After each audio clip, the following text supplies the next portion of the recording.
హామీల నుంచి డైవర్ట్ చేసేదానికి, అదేవిధంగా హిందువుల మనోభావాలు ఆసరాగా తీసుకొని హిందూ మనోభావాల్ని రెచ్చగొట్టి రాజకీయంగా లబ్ధి పొందాలని చెప్పి చంద్రబాబు నాయుడు గారు ఎటువంటి సరైన సాక్ష్యాధారాలు లేకుండా దేవుడిని సాక్షాత్ వెంకటేశ్వర స్వామి ప్రసాదాన్ని ఈరోజు రాజకీయాల్లోకి లాగడం జరిగింది.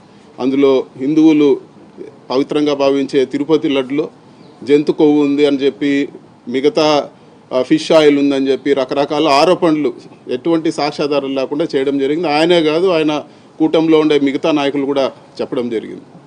ఇది చాలా ఘోరమైన తప్పిదము. ఇదంతా కూడా మొదటి నుంచి కూడా పెద్దలు సుబ్బారెడ్డి గారు కానీ వైఎస్ఆర్సీపీ నాయకులు అందరూ కూడా ఇదంతా కూడా తప్పు అని చెప్పి చెప్తూనే వస్తున్నారు.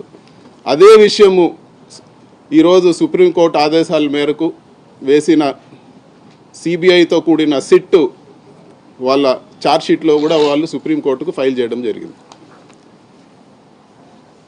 ఈరోజు ఎప్పుడైతే చంద్రబాబు నాయుడు గారు చెప్పింది తప్పు అని తేలిందో, ఎప్పుడైతే వైఎస్ఆర్సీపీ నాయకులు ప్రశ్నించడం మొదలు పెట్టారో అప్పుడే రాంబాబు గారి పైన దాడులు చేయడము, అదేవిధంగా జోగి రమేష్ గారి పైన దాడి చేయడము, మళ్ళీ ఎదురు దాడికి దిగారు. ఆయన చేసిన ఏదైతే తప్పుడు స్టేట్మెంట్ ఉందో దాన్ని సమర్థించుకునే పనిలో భాగంగానే ఈరోజు ఆత్మరక్షణలో పడి మళ్ళీ ఈరోజు సుప్రీంకోర్టు సిట్ వేసి సిబిఐతో కూడిన సిట్ వేసిన తర్వాత మళ్ళీ కూడా ఈరోజు ఇప్పుడే మీడియా మిత్రులు చెప్తున్నారు, మళ్ళీ ఇంకొక సిట్ వేసి ఆయన చెప్పిన తప్పిదం ఏదైతే ఉందో దాన్ని నిజమనే విధంగా ప్రజల్ని భ్రమపెట్టాలనే ప్రయత్నం చేస్తూ ఉన్నారు.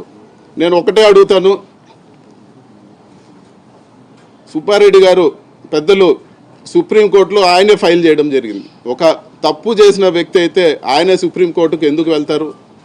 అదేవిధంగా ఆయన హోమ్ మినిస్టర్ గారు కానీ, అదేవిధంగా ఆయన సిబిఐ కూడా చెప్పడం జరిగింది, పాలిగ్రాఫ్ టెస్టు లేకపోతే ఎటువంటి సత్యశోధన పరీక్షకైనా నేను సిద్ధము అని చెప్పి చెప్పారు. ఒక తప్పు చేసిన వ్యక్తి అలా ఎందుకు చెప్తారని చెప్పి కూడా ఈరోజు నేను తెలియజేస్తా ఉన్నాను. అంత దేవుడు అంటే అంత ఆయన సొంత డబ్బులు ఖర్చు పెట్టి ఎన్నో గుళ్ళు గోపురాలు కట్టించడం జరిగింది. నిత్యం రోజు కూడా అతని ఇంట్లో ఒక గోశాల ఉంది. నేను ప్రత్యేక సాక్ష్యము, చెయ్యనంటూ పూజలు ఉండవు. దేవుడికి అపారమైన భక్తితో రోజు కూడా ఆయన ఇంటి నుంచి బయలుదేరే ముందు గోపూజ చేసి బయలుదేరే సాంప్రదాయం కూడా ఉంది.